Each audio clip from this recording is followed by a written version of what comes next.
Reprends. Je reprends la lecture. Amen. À partir du verset 11.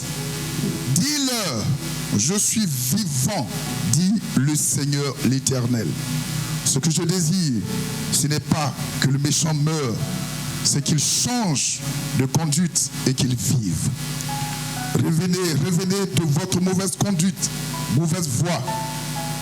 Et pourquoi mourrez-vous, maison d'Israël? Amen. Amen. Dieu dit dans le verset 11 qu'il ne souhaite pas la mort du méchant. Yes. Il veut seulement que tu reviennes de tes mauvaises voies. Le méchant de qui tu demandes la mort dans ta prière, Yes. la sorcière là, qu'elle meurt, tu soulèves les machettes mais pour faire action prophétique, pour que sa tête soit coupée. Amen.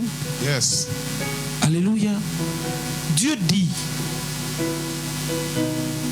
il ne souhaite pas sa mort, mais il souhaite que toi tu reviennes de tes mauvaises voies, comme elle aussi. Amen. Donc, ça sous-entend que lui-même peut être l'instigateur de ta persécution. Yes. Comment manifester pour que tu reviennes de ta mauvaise voie? Comment s'arranger pour que tu viennes de ta mauvaise voie? Tu reviens de ta mauvaise voie. Quand nous voyons la vie d'Israël, quand Israël commet des iniquités à un point fini, quand Israël commet des atrocités, commence à adorer nos dieux, parce que pour moi c'est des atrocités. Qu'est-ce que le Seigneur fait? Il soulève un autre peuple pour persécuter Israël. Pourquoi persécuter Israël? Afin qu'Israël revienne de sa mauvaise voie. Yes. Amen. Et c'est par là que tu dois connaître le fonctionnement de Dieu. Dans le problème, toi qui es au bas de l'échelle, que tu vis, n'est pas forcément pour ton échec, mais c'est juste pour que tu reviennes de ta mauvaise voie. Donc, quand tu es en train de revenir de ta mauvaise voie, que tu es dans le lieu de prière, en train de prier, il ne faut pas demander la mort de ton ennemi. Alors, si c'est Dieu qui l'a envoyé, est-ce que tu sais? Si lui n'était pas là, tu allais venir à l'église? Tu allais venir prier où? Tu étais assis dans un bar quelque part là-bas, à Coco Vico, mais il ne sait pas où. Hein? Yes. Tu étais assis quelque part à la rue Princesse Ayubugo. Ou bien tu étais assis quelque part là-bas, en train de jouer. Amen. Mais il a fallu Tanti Aou, avec sa petite sorcellerie, pour venir te persécuter la nuit, afin que tu viennes dire que papa, j'ai fait un mauvais rêve. Je ne comprends pas. Et puis on te dit, mon enfant prie. Et puis tu es là, tu as prié, je n'ai prié. Et c'est dans ça que Dieu veut te voir. Parce que l'objectif de ton existence, la pensée que Dieu a eue pour te créer là, c'est juste pour que tu l'adores. Yes. Donc si tu es sur la terre que tu ne le fais pas,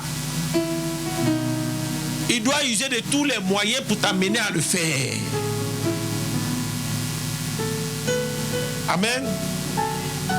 Dis, je suis un adorateur. Je suis un adorateur. Dis avec moi, je suis une adoratrice. Je suis un adorateur. Amen. Amen. Continue à lire, mon fils. Verset 12. Et toi, fils de l'homme, dis aux enfants de ton peuple, la justice du juste ne le sauvera pas au jour de sa transgression. Et le méchant ne tombera pas par sa méchanceté le jour où il s'en détournera. De même que le juste ne pourra pas vivre par sa justice au jour de sa transgression. Amen. Ça sous-entend quoi ce verset? Ce n'est pas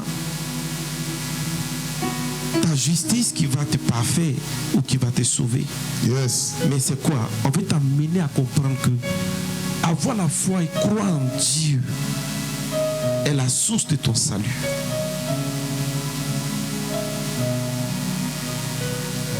C'est la seule chose qui peut te sauver. La Bible dit que Dieu a tant aimé le monde et il a donné son Fils unique afin que quiconque croit en lui ne périsse point mais ait la vie éternelle. Donc ce n'est pas tes bonnes œuvres que tu fais qui t'amènent au salut. Non. Tu es justifié par un acte que Dieu pose pour te ramener à lui. Est-ce que tu crois à cet acte? Est-ce que tu as la foi en ce que Dieu fait? Yes. Est-ce que tu crois en Dieu? Alléluia. Amen. Tu n'es pas justifié par tes œuvres. Tu n'es pas justifié par ce que tu fais. Amen. Amen. Mais tu es justifié par la foi en Dieu. Yes.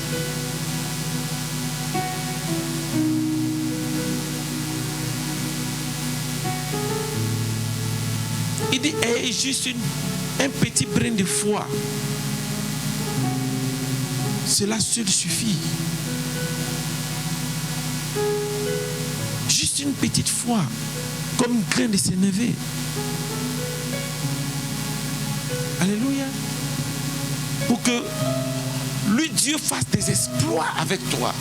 Yes. Pourquoi une petite foi?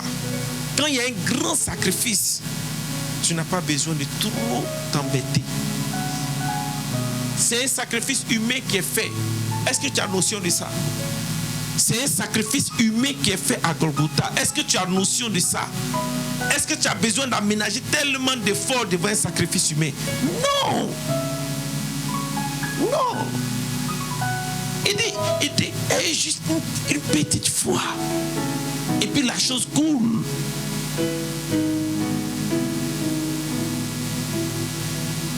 Parce que lui-même, il te connaît. Il sait comment tu es. Donc, il a pris habitude de te persécuter avant que tu reviennes à l'autre. Amen. Donc, il sait que toi, là, pour avoir la foi, là, c'est dur pour toi. Parce que tu es extrêmement distrait par des choses inutiles. Donc, il dit, crois en moi seulement juste un peu. Quand il rentre dans le monde, il t'appelle à croire juste un peu. Ne serait-ce qu'un peu. Pour que tu puisses voir sa gloire. Amen. Amen. Dis Jésus même.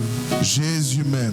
Dis Jésus même. Jésus même. Il est mon Dieu. Il est mon Dieu. Et je crois fermement. Et je crois fermement. Et je crois fermement. Et je crois fermement qu'il restaure mon âme. Il restaure mon âme. Amen. Amen. Tiens-toi debout. Tiens-toi debout, bien-aimé.